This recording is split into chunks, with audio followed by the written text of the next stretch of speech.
Okay, good afternoon, class. Our lesson for today is about critiquing a nonfiction. So we are on our week 8, lesson 8. So what is our objective? So first, we are going to write a mini critique of a peer's work based on coherence and organization of paragraphs, the development of literary elements, the use of factual information, and other qualities concerning form and content of a non-fiction. So these are the things that we are expecting at the end of this lesson. First, knowledge. We are going to analyze a well-written creative non-fictional text. Then your skills. We are going to write a mini critique of a work based on overall impressions and mechanics. And third, our attitude. We are going to appreciate the importance of helping fellow writers to improve through constructive critiquing. Okay? So now, below, we're going to read a short paragraph and ang question dito, can you check with what's wrong in it? So aalamin natin, how many errors can you find? And write your answer on your paper or your notebook. Okay, ayan. Nakikita ba, anak? Sige, I Yes will po. read. Yes. I will read it now then as part of our activity now. Pwede na kayong magsulat nung mapapansin nyo na ano nga ba yung mali? Pwedeng maling spelling, maling punctuation mark, mali yung grammar gamit ng present or past tense. Sige, critique natin ngayon. So I will read it and sa inyong notebook, kung meron notebook dyan, papel, pakisulat na anak kung ano yung napansin natin na mali. Okay? I hate wet and rainy days. It rained a lot in 1816. A lot, like every day. The weather in Europe was abnormally wet because it rained in Switzerland on 130 out of the 183 days from April to September. If I was Mary Shelley, I might decide to write a book too. After all, it was the only thing you could do without TV or anything. She said that she passed the summer of 1816 in the environs of Geneva. We occasionally amuse ourselves with some German stories of ghosts. These tales excited in us a playful desire of limitation, so people were stuck inside and bored. Mary Shelley decided to write a book because it was so awful outside. I can totally see her point, you know. I guess I would write a novel if there was nothing else to do. Okay, guys? So, ano napansin natin? Can you tell me kahit isa lang na napansin nyo na mali dun sa paragraph, sa sentences? Yes, Ma'am, JR? first thing that I noticed po, may mga errors po sa spellings po. Yes. Can you give me one word na mali ang spelling? Yung rainy po. Yes, very good. Thank you so much, JR. So yung rainy pa lang, pansin na natin, maling spelling, dapat R-A, not E-I. Okay? Thank you. Ano pa? Charlene, ano pa napansin natin, Charlene? Yung only po na word, mali din po yung spelling. Okay, yes, double N. Meron pa? Francis, ano anak napansin mo na mali dun sa paragraph na binasa natin? Sa narinig mo, anak? What have you noticed? Okay. Francis, good afternoon. Nandiyan ka pa ba, anak? Still there? Are you with us?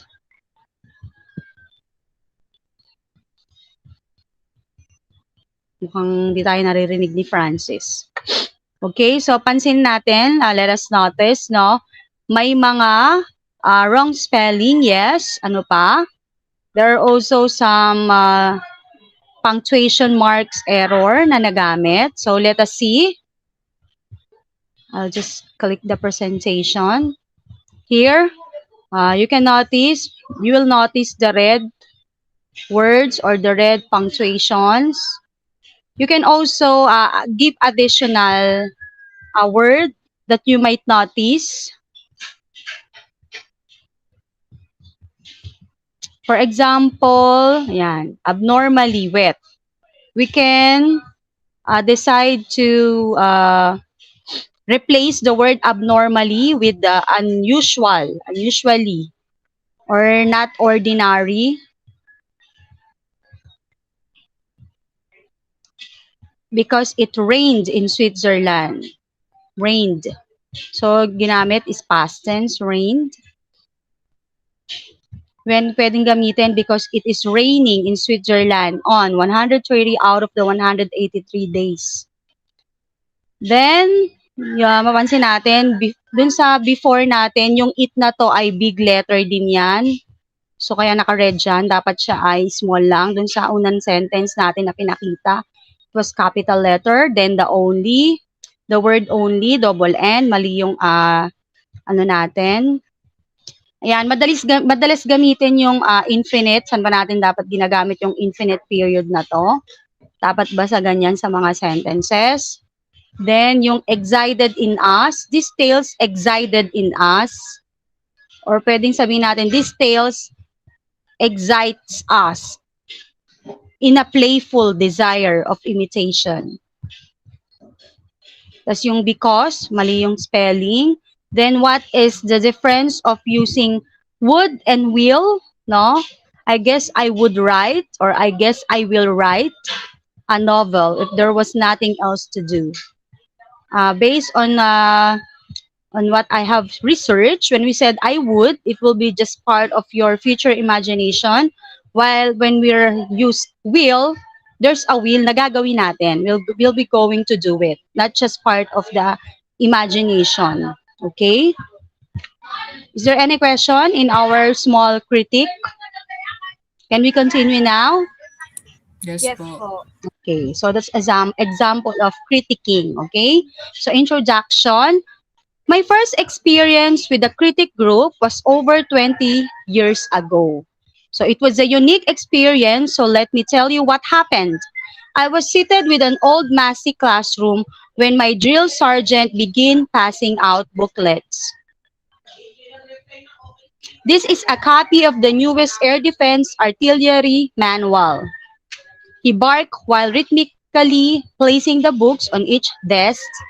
You will review this document, evaluate its contents, and provide a valuable input for possible revisions. The words are simple, so even pea-brains like you can understand them. Some poor private made the mistake of commenting that the manual started off incorrectly and had to be completely rewritten. His critique was met by the full facial screams of the drill sergeant. Private, the Army has spent thousands of dollars and man hours to produce this document. Do you get my message, soldier? Obviously, some of you have forgotten what I told you. You will evaluate its content, not judge. Do I make myself clear? In the tradition of the military, we all shouted in unison, "Yes, drill sergeant." Taking a deep breath, I jumped to my feet and snapped to parade rest. "Drill sergeant." My voice echoed in the room and he shot me a menacing look. "Yes, Private Buck. I have evaluated this chapter. Do you have a problem with it?" He scowled. "Yes, drill sergeant," I shouted. "Although it was a well-written technical manual, I believe if the second and the fifth paragraphs were reversed, the flow of events would be more realistic. Also, it appears to me as if the author is attempting to show his advanced expertise with the piece of equipment by giving a complete description of the radar set when it would best be infused gradually in each section pertaining to the material at hand. He folded his arms and began slowly nodding his head. Taking a deep breath, he looked around the room. "That, gentlemen, is a critic. Don't just tell me what's wrong. Tell me how to fix it easily and without rewriting the entire book." At that point, I realize the difference between a critic and a critic. One provides input where the other judges. Also, it is necessary to point out flaws to improve the story without trying to completely rewrite it. I found out that critiquing is an art performed in a positive manner. When I critique, I always compliment the work by mentioning a part that grabbed my interest. I try to make good recommendations and back them up with reasons for the possible change. I always try to evaluate and recommend rather than to judge. After all, I'm a critic with the QUE, not a critic. Yan, mostly. Mostly, di ba? Alin tayo dun sa dalawang word na nabanggit? Critic na QUE or critic na TIC? Nawala ulit si Francis. So let us answer the following questions. Who do you think are the characters in the story? Based from I have read, who were the characters in the story? Yung pa binabanggit natin. Si Drill Sergeant po. Yes, correct. Charlene. Sino pa isa? The narrator of the story. Walang binanggit na name, right? Pero siya yung sinasabi natin doon na critic with the QUE. What was the problem of the drill sergeant? What do you think is the problem of the drill sergeant?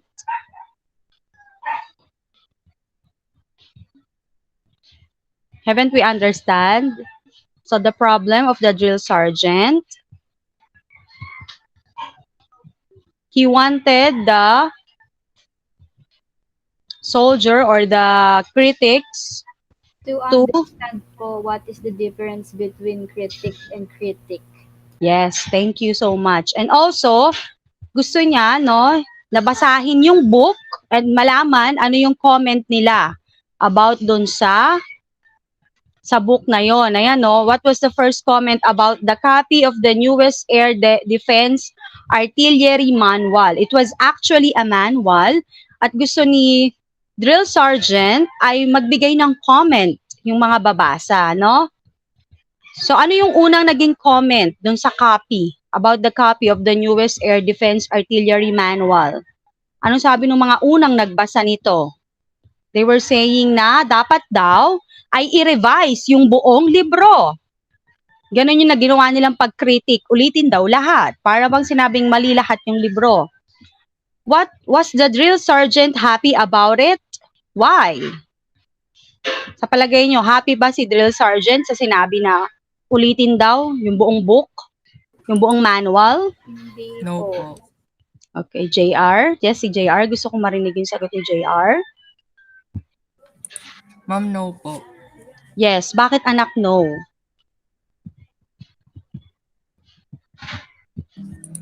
Kasi po, di ba they told po na ayusin po yung buong book. Pero meron naman pong ibang ways na they can revise po the parts po na hindi naman po kailangan na ayusin po yung buong book. Yes, thank you so much, JR. So, tama yung sabi ni JR. Sabi nga naman, hindi naman kailangan lahat i-revise. So, may other way. Pwede silang mag-comment ng mas maganda. Kung ano yung dapat talaga gawin dun sa manual. So, what was the writer's private book suggestion? Ayan. Yung writer na si Private Book. Ano daw naging suggestion niya na gagawin dun sa book?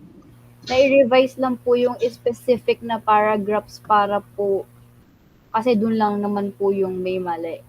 Yes, thank you so much, Charlene. Yes, sinabi niya na pwede daw pagpapalitin yung paragraph 3, paragraph 5, para daw yung flow ay mas maging realistic, maayos.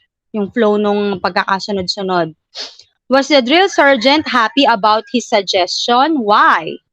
Naging happy na ba si drill sergeant sa suggestion ni Private Book? Yes po.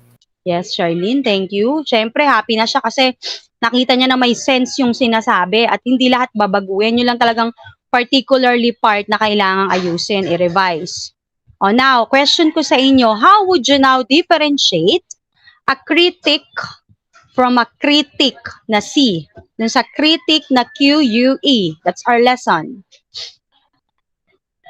In your own words or terms. Charlene, yes? Yung critic po, someone who will judge lang po yung ano, yung paper. Yung something critic po, yun po yung talagang i-evaluate niya and bibigay po siya ng ways on how you will fix the paper po. Yes, very good. Thank you so much, Charlene. So, well said. Yun yung ating discussion. Will be our focus on the discussion. So, what are the yan, katangian? What are the things that we should remember? Can you be a critic? Tayo daw ba? Can we be a critic? So, what are the most important part or guideline for a critic? First, you should be an honest, constructive, and polite in the assessment of the writing. All comments should be about the content being written, not about the person writing them. Ayan. So, wag tayong maging personally dun sa nagsulat. Ang alamin daw natin, ang evaluate natin yung content, yung nilalaman. Here are the steps to follow when we're doing a thorough critic of nonfiction. So, dapat daw tayo ay honest, tapos constructive. So, pag sinabi natin constructive criticism, so nakakatulong. Ang ibig sabihin for the better or the development of nung isang nonfiction or nung isang writing na i-evaluate or i-assess natin. O, number one, we are going to look the overall impression, yung kabuuan. Evaluate the total work. The critic must consider the whole write-up rather than just its details or just portions of the work. So, kabuuan, no? Here, what are we needed to evaluate? First, the content. Ito yung mga question na pwede nating alamin about the content. Does it open with something that captures your attention and that makes you want to keep on reading, no? Is the pace appropriate for the type of information being covered? Can you clearly identify the subject or the main idea?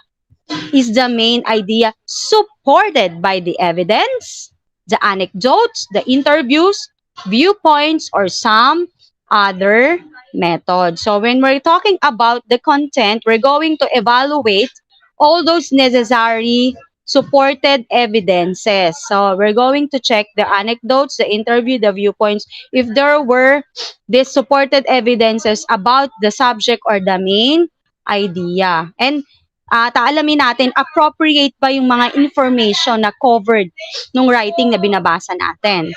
And syempre, number one, dapat always na-capture ba yung attention natin? At does it make sense, no? Gusto ba natin na ipagpatuloy yung pagbabasa nito?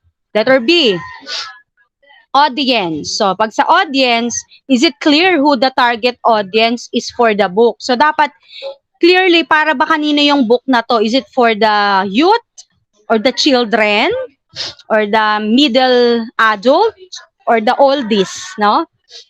Is the tone, language, and reading level appropriate for the audience? Yan, yung chine-check natin. Next, format. Is it following standard submission guidelines for the type of work? Is it allowed or is it tailored towards the guidelines of a specific market? Yan. So, ito daw ba yung standard submission natin ng guidelines para dun sa type ng work, kung ano man to. Kagaya nung kanina, yung binasa natin, di ba? Yung content daw niya ay manual. So, tama ba yung pagkakasunod-sunod doon ng manual, nung specific na dapat gawin? Is it tailored towards guidelines of a specific market? So, para daw ba siya sa specific market natin?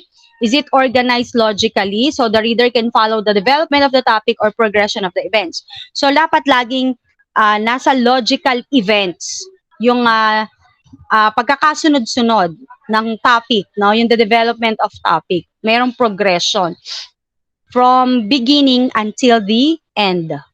So number 2, the mechanics. So what are the mechanics? We have to evaluate the work for ano ba yung kanyang structural strengths and what are the weaknesses. Below are the mechanics to reconsider. Una, structure.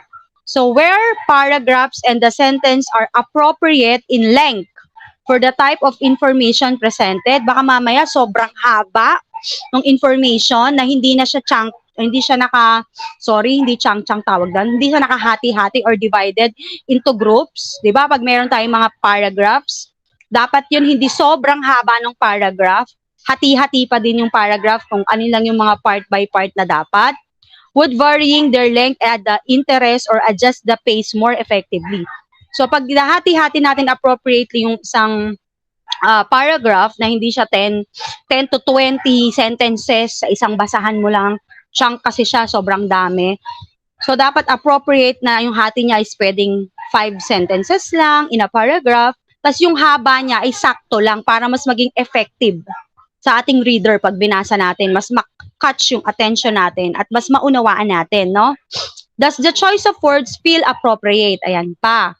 So, dapat yung choice of words, pag tinignan natin, in-evaluate natin dun sa isang writing, makita natin na appropriate siya dun sa information given. No? So, example, ang magbabasa ng book na to ay medical book. So, dapat, ang choice of words nun, ang nakakaunawa talaga was the medical student. So, yung mga para sa nurse ba yan, sa medtech, sa doctor, no? Is the information presented in a way that the target audience will find easy to understand? Halimbawa, yung book mo, ang target mo ay mga moms na nasa bahay, household moms. So, dapat yung word or choice of words mo dito appropriate para sa mga nanay na nasa bahay. So, madali nilang maunawaan. Does the conclusion summarize the main points effectively or bring the work to a satisfying end? So, dapat yung conclusion niya ng book na to or yung mismong kikriticize natin na writing o non-fiction, andun yung conclusion na summarize yung kabuuan, na bigyang diin yung main points natin in effective way. Okay? Yan. So, sa mechanics pa rin, part nito yung grammar. So, sa grammar, are there obvious mistakes in grammar and spelling? Mahalaga yon. Are there too many cliches in the narrative or dialogue? Yung mga cliche. No, sometimes kasi pag so many cliches in the narrative or dialogue, sa halip na makaganda, mas nakakagulo siya. No? Dapat sakto lang. Extras. If there are sidebars, charts, graphs, or pictures, or other supporting documents, do they support the premise? So talaga bang may kaugnayan? May relationship ba yung nakalagay na yan na sidebar, na chart, or graph na yan, or picture, dun sa content o nilalaman ng paragraph? Talaga bang may kinalaman siya sa arguments or sa hypothesis nito? Are they formatted properly and annotated in the body of the work? Yan. So ito na yung last part natin. The root word of critic.